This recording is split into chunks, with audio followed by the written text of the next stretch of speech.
WhatsApp guys, তোমরা সবাই কেমন আছো? আশা করি তোমরা সবাই অনেক ভালো আছো। আমিও আল্লাহর রহমতে অনেক ভালো আছি। আজ আমি চলে এসেছি, যারা যারা আমার নিয়মিত ভিডিও দেখো তাদের উদ্দেশ্যে।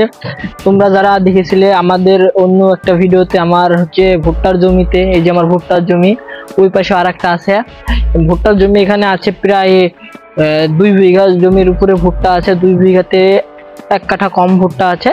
এখানে তোমরা অন্য ভিডিওতে দেখছিলে হচ্ছে আমার ভুট্টাতে অনেক পরিমাণে পোকা লাগছিল, এবং পোকা লাগার কারণে আমি কীটনাশক দিয়ে গেছি, এবং কোন কোন কীটনাশক দিয়েছি তোমাদেরকে সব দেখিয়েছি।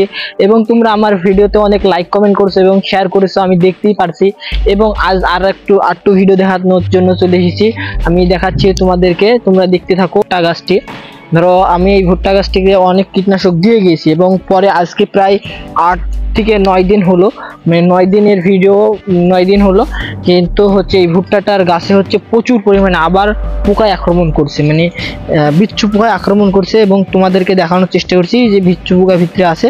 এই ভুট্টাটাকে আমি বাঁচাতে পারি, তবুও হচ্ছে আজকে কীটনাশক দিব না, জাস্ট আমি জমি দেখতে আসছি, এই কারণেই হচ্ছে আমার কীটনাশক আনিনি।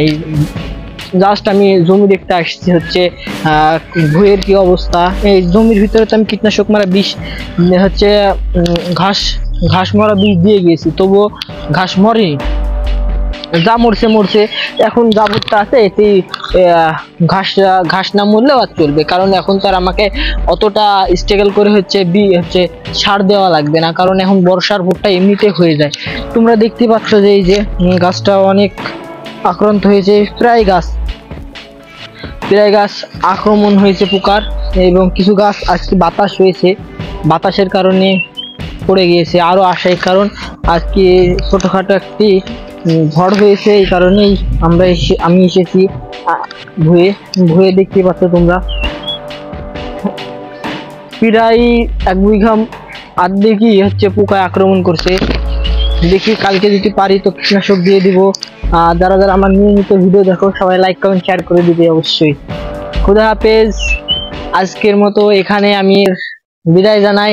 আসসালামু আলাইকুম।